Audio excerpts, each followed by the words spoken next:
बिस्मिल्लाहिर्रहमानिर्रहीम। अस्सलाम वालेकुम students, my name is Abdurrahman and I am your biology teacher. Students, इस सेशन में हम स्टार्ट करने जा रहे हैं one of the most important topic and that is digestion in stomach.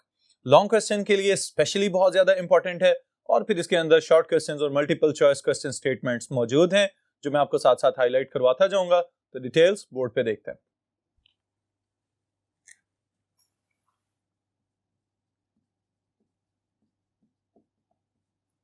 All right, students. The topic is digestion in stomach. मैदे में खुराक को हजम करना। All right. अब इसके लिए स्टूडेंट्स मैं थोड़ा सा आपको प्रीवियस सेशंस का एक रिव्यू दे दूं कि डाइजेशन का आगाज किया गया ओरल कैविटी में, उसके बाद उसको स्वेलो कर लिया गया, निगल लिया गया और निगलने के बाद पेरिस्टालसिस के अमल के जरिए खुराक को गले से उतार के स्टमक तक पहुंचा दिया गया। ऑलराइट, अब यहाँ पे stomach, this is one of the most significant organ of the digestive system. किस तरह से कि ये स्टोरेज साइट भी है, थोड़ी देर के लिए खुराक को यहाँ पे जखीरा भी किया जा सकता है। फिर उसके बाद खुराक की एक मखसूस किस्म यानी कि प्रोटीन्स को यहाँ पे पार्टली डाइजेस्ट भी किया जाता है और फिर उसके बाद इसको फॉरवर्ड आगे स्मॉल इंटेस्टाइन्स के हवाले कर दिया जाता है। ऑलराइट, तो ये बुनियादी काम है जो आपका मैदा परफॉर्म कर रहा है। लेकिन इसकी पोजीशन क्या है, इसका स्ट्रक्चर क्या है और कौन कौन सी सिक्रीशंस गैस्ट्रिक जूस की फॉर्म में इसके अंदर रिलीज हो रही हैं, ये सब चीजें हम अभी वन बाय वन देखते हैं। Alright, so the first thing is position of stomach.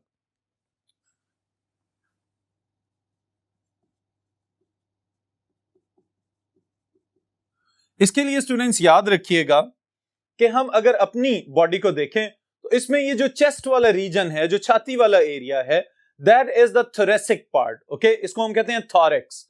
और फिर उसके बाद एक पार्टीशन मौजूद है, एक दीवार मौजूद होती है पसलियों के बिल्कुल नीचे जो पेट वाले हिस्से को अलहदा कर देती है और पेट वाले हिस्से को हम कहते हैं दैट इज द एब्डोमेन और एब्डोमिनल रीजन। ऑलराइट, तो स्टमक यहां पे याद रखने वाली बात है कि है तो बिल्कुल ही थॉरेक्स के नीचे आपकी बॉडी के अंदर, लेकिन एब्डोमिनल पार्ट में इसको शामिल किया जाएगा। It is present on the left side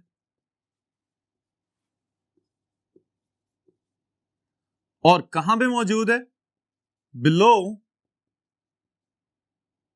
the diaphragm. All right, in the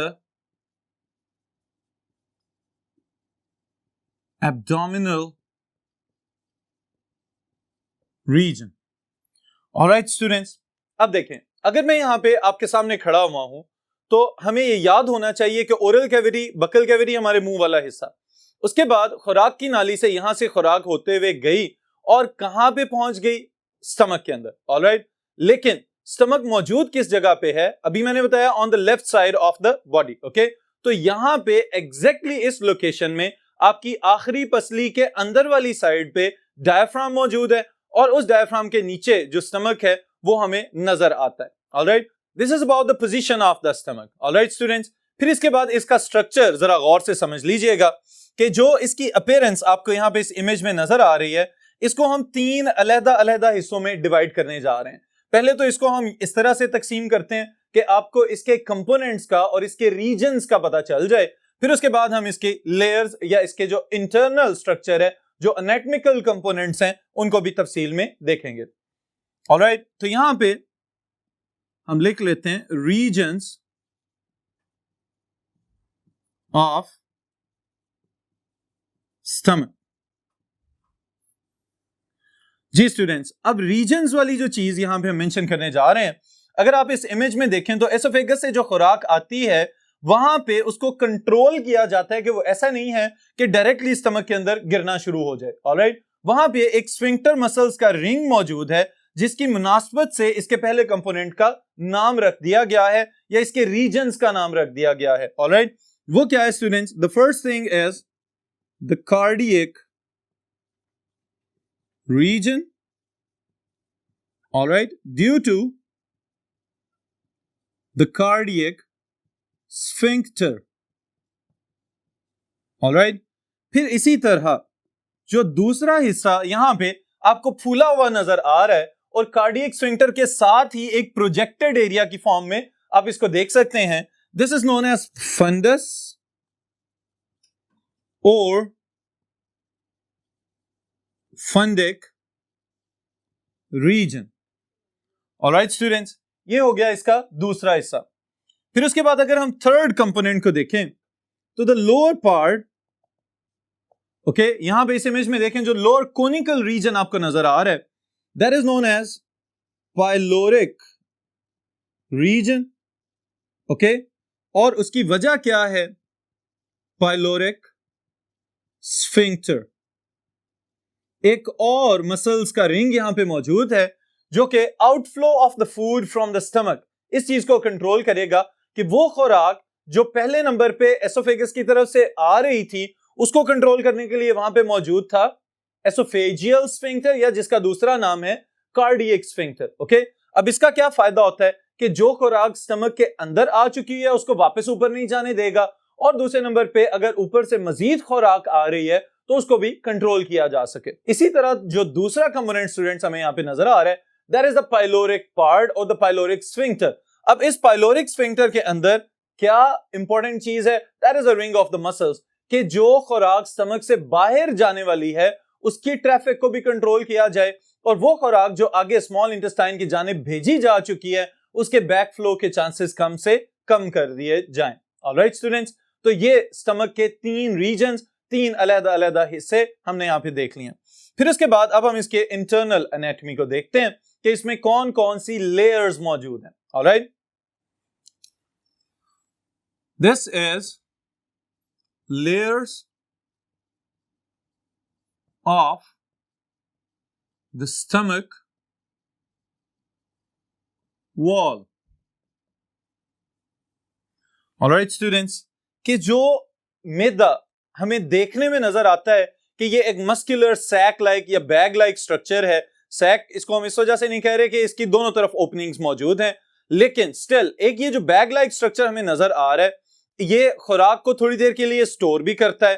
फिर उसके साथ ही साथ इसकी चर्निंग प्रोसेस भी है कि इसकी वॉल्स कॉन्ट्रैक्शंस और रिलैक्सेशन शो करती हैं, जिसकी वजह से गैस्ट्रिक जूस के साथ खुराक को मिक्स किया जाता है और फिर उसको हजम कर लिया जाता है. ऑलराइट, लेकिन जो अहम चीज है वो ये है कि ये जो खुराक को जखीरा कर रहा है उसकी वजह से हमें एक और प्रॉपर्टी मिल गई है, and that property is known as discontinuous feeding.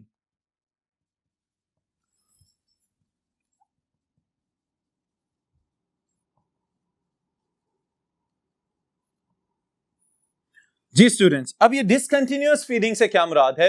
ये एक ऐसी प्रॉपर्टी है जिसमें हमारी तरह के बड़े लिविंग ऑर्गेनिजम्स अपना खाना खाने पे कम वक्त सर्व करते हैं और बाकी लाइफ एक्टिविटीज परफॉर्म करने के लिए वक्त बचा लेते हैं. ऑलराइट, अब ये वाली खसूसियत यहाँ पे हमारे अंदर मौजूद है तो स्टमक की वजह से पॉसिबल है. अदरवाइज जो हाइड्रा या और इस तरह के जो lower type of living organisms हैं उनको मुसलसल जब भी फूड आ जाता है वो उसको खाना शुरू कर देते हैं, उसको डाइजेस्ट करते हैं, वेस्ट प्रोडक्ट्स को बाहर फेंक देते हैं, और फिर इसी तरह मजीद खुराक आती है फिर उसको खाते हैं और वेस्ट प्रोडक्ट्स को बॉडी से निकालते चले जाते हैं. So we are discontinuous feeders due to the stomach. और यहाँ पे एक इंपॉर्टेंट बात मैं आपको बता दूं कि ऑलमोस्ट 2 घंटों के अराउंड वक्त है कि जिसके लिए स्टमक खुराक को जखीरा करता है और उसके बाद फिर उसको आगे पुश कर दिया जाता है टुवर्ड्स द स्मॉल इंटेस्टाइन. और कुल मिला के ऑलमोस्ट 6 से 8 घंटे का वक्त गुजरता है कि जो स्टमक से और स्मॉल इंटेस्टाइन तक खुराक रहती है, फिर उसको आगे लार्ज इंटेस्टाइन में भेज दिया जाता है और वहां पे थोड़ी देर के लिए एब्जॉर्प्शन और फिर रेक्टम के अंदर स्टोरेज की जाती है और फिर बॉडी से बाहर निकाल दिया जाता है. Alright, so let's talk about the layers of the wall of the stomach. इसमें students the first thing is the outer layer. Okay, outer layer को जनरली हम कहते हैं कि it is made up of connective tissue. Alright, और इसी connective tissue का एक और नाम है that is known as serosa. Okay, ये जो बाहर वाली शाइनी सी लेयर आपको नजर आ रही है स्टमक के स्ट्रक्चर के अंदर, this is the layer of the connective tissue also known as serosa. उसके बाद फिर स्टूडेंट्स जो दूसरी लेयर, अगर इसको हम यहां से हटाएं, the second layer is the middle one,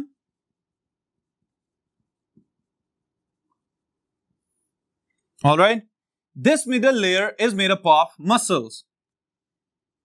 और मसल्स में याद रखिएगा smooth muscles. Alright students, smooth muscles मौजूद हैं क्योंकि ये एक ट्यूबुलर स्ट्रक्चर है और इसको ऑटोनॉमिक नर्वस सिस्टम कंट्रोल कर रहा है, तो इसके अंदर दो अलहदा अलहदा इकसाम के स्मूथ मसल्स मौजूद होंगे, लेकिन टोटल लेयर्स जो हैं वो muscular, they are 3 layers. The first one is, हम यूं कह सकते हैं, these are the longitudinal muscles. All right, and it makes up the outer muscular layer. All right, यानी मसल्स की जो बैरूनी दीवार है, टोटल 3 लेयर्स हैं और उनमें से जो सबसे बाहर वाले हैं दे आर longitudinal muscles. फिर इसके बाद students, the next one is circular smooth muscles. All right, and it is making up the middle layer. Okay, फिर इसके बाद स्टूडेंट्स जो इनर मोस्ट लेयर यहां पे हमें नजर आती है, they are oblique muscles and they are lying innermost among the muscles. All right, अब इसका क्या मतलब है कि यहां पे अब देखिएगा कि जो सबसे बाहर वाली शाइनी लेयर थी उसका नाम हमने रखा कि देयर इज सीरोजा और कनेक्टिव टिश्यू. इसको रिमूव करते हैं तो अंदर हमें पता चलता है कि मसल्स की 3 लेयर्स मौजूद हैं. ओके, उनमें से जो सबसे बाहर वाली है they are the longitudinal smooth muscles, उसके बाद उसके अंदर वाली they are the circular smooth muscles, और फिर सबसे अंदर जो मौजूद हैं they are oblique muscles. Alright, ये याद रखिएगा मल्टीपल चॉइस क्वेश्चंस के लिए this statement is very important. Okay, फिर उसके बाद स्टूडेंट्स जो थर्ड और the innermost layer of the stomach wall है, देयर इज म्यूकोजा.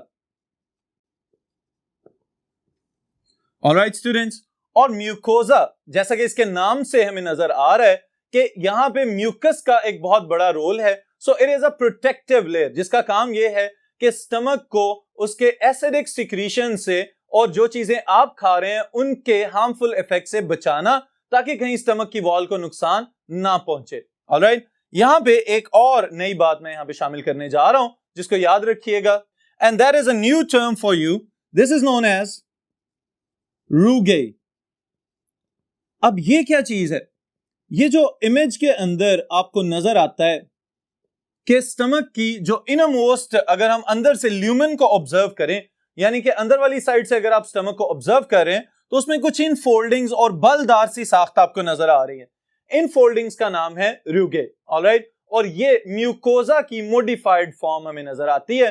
तो ये है सारे का सारा anatomical structure of the stomach, जिसमें 3 अलग अलग रीजन्स, और फिर उसके बाद अगर हम इसकी इस लेयर को काट के देखें तो हमें पता चलता है कि इसके अंदर ये सब कंपोनेंट्स मौजूद हैं. The outermost is connective tissue, the central one और the middle one is the muscular layer, और फिर सबसे अंदर वाली साइड पे म्यूकोजा और रूगे जो इन फोल्डिंग्स की फॉर्म में नजर आ रहे हैं. ऑलराइट स्टूडेंट्स, फिर इसके बाद जो नेक्स्ट पार्ट है, that is again the most important part of this topic. Okay, board के पॉइंट ऑफ व्यू से ये एक अलहदा से शॉर्ट क्वेश्चन भी पूछा जा सकता है और लॉन्ग क्वेश्चन के कंपोनेंट के लिहाज से बहुत ही ज्यादा अहम है. This part is gastric glands. जी स्टूडेंट्स, गैस्ट्रिक ग्लैंड्स वो ग्लैंड्स जो आपके गैस्ट्रिक रीजन में यानी कि स्टमक के अंदर मौजूद हैं. ओके, डाइजेस्टिव सिस्टम का एक और नाम मैंने आपको बताया था, गैस्ट्रोइंटेस्टाइनल ट्रैक्ट. ओके, अब ये जो गैस्ट्रोइंटेस्टाइनल ट्रैक्ट है, इसमें जो गैस्ट्रिक पार्ट है that is the part of the stomach. Okay, मैदे वाले हिस्से को हम कहते हैं कि ये गैस्ट्रिक रीजन है. अब गैस्ट्रिक रीजन के अंदर गैस्ट्रिक ग्लैंड्स मौजूद हैं जो कि खास किस्म की सिक्रीशंस रिलीज करते हैं, that are known as gastric secretions. Okay, और इन गैस्ट्रिक सिक्रीशंस के लिए कौन कौन से सेल्स रिस्पॉन्सिबल हैं जो गैस्ट्रिक ग्लैंड्स के सेल्स हैं और क्या क्या सिक्रीशंस रिलीज कर रहे हैं, इनको मैं वन बाय वन यहां पे एनलिस्ट करने लगा हूं और फिर इनके फंक्शंस आपको एक्सप्लेन करता हूं. जी students, the first one are the mucus cells. Okay? इनके नाम से आपको पता चल जाना चाहिए कि म्यूकस सेल्स हैं, तो they will be responsible for the production or secretion of the mucus. Okay? और म्यूकस बजाते खुद क्या चीज है मैं यहां पे मेंशन करने जा रहा हूं. Secrete glycoprotein and water and some ions. Alright?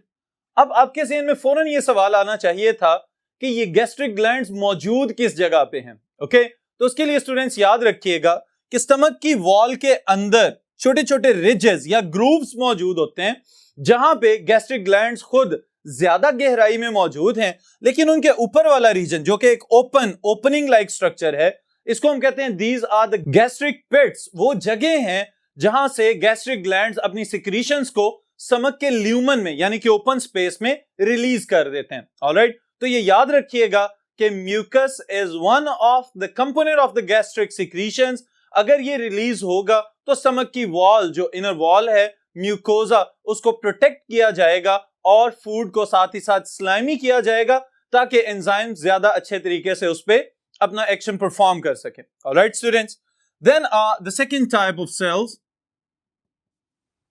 and these are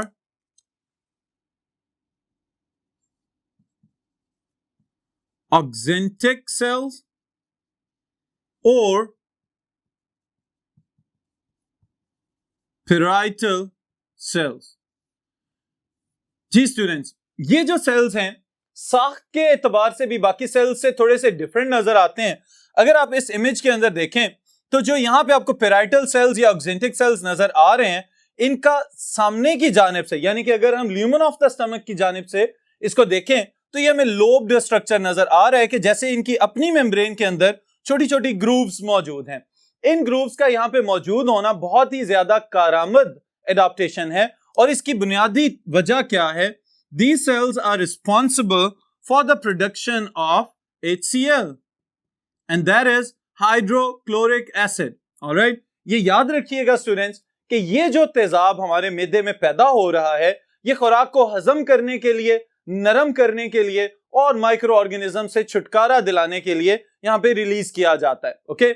लेकिन इसके साथ ही साथ आपके माइंड में एक और सवाल पैदा होना चाहिए कि अगर स्टमक के अंदर से एसिड रिलीज हो रहा है तो ये भी तो पॉसिबल है कि ये सेल्स जो कि इस एसिड को बना रहे हैं या ये तेजाब पैदा कर रहे हैं आपके मैदे के अंदर, ये खुद भी डीजेनरेट हो जाएं और स्टमक की वॉल जो कि खुद भी प्रोटीन्स पे मुश्तमिल है, हो सकता है उसको भी नुकसान का सामना करना पड़े.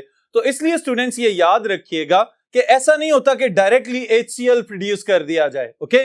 ये जो सेल्स हैं इस लिहाज से एडाप्टेड हैं कि पहले हाइड्रोजन आयंस को रिलीज करें, फिर क्लोराइड आयंस को रिलीज करें और ये जो रिजेस या ग्रूव्स इनके अंदर मौजूद हैं यहां पे HCl बनता है और वो मौजूद कहां पे? Now it is present in the lumen of the stomach. मैदे की ओपन स्पेस में ये मौजूद है और फिर यहां से इसका अगला काम शुरू हो जाएगा and the next function is related with the next type of the cells. और ये कौन से सेल्स हैं? This is your number 3 and these are known as zymogen cells or chief cells. Alright students, तो ये जो हमारे पास अब एक और किस्म के सेल्स यहां पे आ गए हैं, these are the chief cells or the zymogen cells. Okay? ये सबसे ज्यादा अहम मेंबर को यहां पे रिलीज करने जा रहे हैं and that is pepsin. लेकिन यहां पे एक अहम बात मैं और ऐड करता जाऊं कि pepsin is released in its inactive form जिसका नाम है पेप्सिनोजेन. ओके? सो ये याद रखिएगा कि pepsin is not directly secreted out from the chief cells और the zymogen cells as its activated form. Instead it is secreted out as pepsinogen. लेकिन फिर इसको कन्वर्ट किया जाएगा into the pepsin जो कि इसकी एक्टिव फॉर्म है और इस कन्वर्जन को कौन कंट्रोल करेगा? That is the HCl. Alright? अभी मैंने बताया था कि HCl की प्रोडक्शन जो है वो बहुत अहम काम सरंजाम देने वाली है। तो यहां पे हमें पता चल जाता है कि पेप्सिनोजन को पेप्सिन में कन्वर्ट करना that is due to the acidic medium जो कि HCl यहां पे प्रोवाइड कर रहा है। ऑलराइट स्टूडेंट्स, फिर पेप्सिन को काम करने के लिए एक ऑप्टिमम pH भी रिक्वायर्ड है जो कि हम कह सकते हैं is almost equal to 2। Alright, इसको pH 2 चाहिए, यानी कि एसिडिक कंडीशन होगी तो पेप्सिन ज्यादा अच्छे तरीके से काम करेगा और तब जाके ये प्रोटीन्स को डाइजेस्ट करने के काबिल हो सकेगा। तो यहां पे एक और टर्म भी मैं ऐड कर रहा हूं आपकी आसानी के लिए कि chief cells they release protease. Alright students, अब प्रोटीएज से क्या मुराद है? वो एंजाइम जो प्रोटीन्स को डाइजेस्ट करने की सलाहियत रखता हो और ये प्रोटीन्स को डाइजेस्ट करेगा पेप्टोन्स में और पॉलीपेप्टाइड्स में, बाकी का काम स्मॉल इंटेस्टाइन में जाके मुकम्मल किया जाएगा। अब ये 3 इकसाम के सेल्स तो स्टूडेंट्स आपकी बुक में मेंशन है, लेकिन इसके साथ ही साथ एक और किस्म का मैं इजाफा करने जा रहा हूं यहां पे, इसको याद रख लीजिएगा, आपके कंसेप्ट के लिए ये काम आएगा। These are known as G cells. Alright, G cells are what? They are gastrin secreting cells. Alright, ये खास किस्म के सेल्स हैं जो इन्हीं ग्रूव्स और रिजेस में मौजूद हैं जहां पे बाकी सेल्स मौजूद हैं, लेकिन इनका काम क्या है? गैस्ट्रिन प्रोड्यूस करना। अब students, gastrin is a hormone. Okay, ये ना तो कोई एंजाइम है, ना कोई एसिड है, ना कोई और कंपोनेंट है, बल्कि ये एक हार्मोन है जो कि एक्टिवेट कहां से किया जाता है कि जैसे ही आप कोई प्रोटीन रिच फूड देखें, यानी कि आपके सामने कोई भी ऐसी खुराक लाई जाए कि जो प्रोटीन्स पे मुश्तमिल हो, यानी कि गोश्त वगैरह, चिकन, मछली, दूध और अंडे, तो क्या होगा स्टूडेंट्स? फौरी तौर पे उनके देखने से, उनकी स्मेल से आपका गैस्ट्रिक ग्लैंड एक्टिवेट होना शुरू हो जाता है और इस गैस्ट्रिक ग्लैंड की एक्टिवेशन में the main role is played by the gastrin. Okay, आप उस प्रोटीन फूड को देखेंगे, गैस्ट्रिन की सिक्रीशन और ज्यादा एक्टिवेट होगी, गैस्ट्रिन रिलीज किया जाएगा तो गैस्ट्रिक जूस ज्यादा बनना शुरू हो जाएगा और गैस्ट्रिक जूस बनता जाएगा तो आप प्रोटीन्स को डाइजेस्ट करने के काबिल हो सकेंगे। तो G cells, they are producing the gastrin, that is an important hormone which is responsible for the regulation of release of the gastric secretions. और gastric secretions में क्या क्या शामिल है? There is mucus, number 2 is the HCl, the acid, and number 3 is the pepsinogen which is later on converted into the pepsin। और इसकी conversion में acidic medium required है या पहले से एक्टिवेटेड पेप्सिन अगर मौजूद है तो वो भी इसको एक्टिवेट होने में मददगार साबित हो सकता है। Alright students, and number 4 are the G cells that are themselves responsible for producing the gastrin hormone. Alright, फिर उसके बाद एक और चीज स्टूडेंट्स यहां पे मैं ऐड करने जा रहा हूं और ये क्या है? There is the chyme. बहुत इंपॉर्टेंट शॉर्ट क्वेश्चन है आपके बोर्ड के क्वेश्चंस के लिहाज से। What is crime?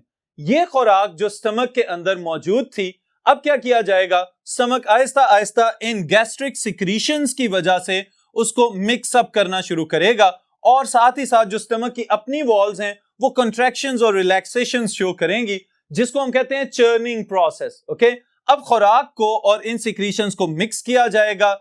एसिड 2 काम कर रहा है, खुराक को सॉफ्ट भी कर रहा है और साथ साथ माइक्रो ऑर्गेनिजम्स का खात्मा भी करता जा रहा है। पेप्सिनोजन को इसने एक्टिवेट कर दिया है।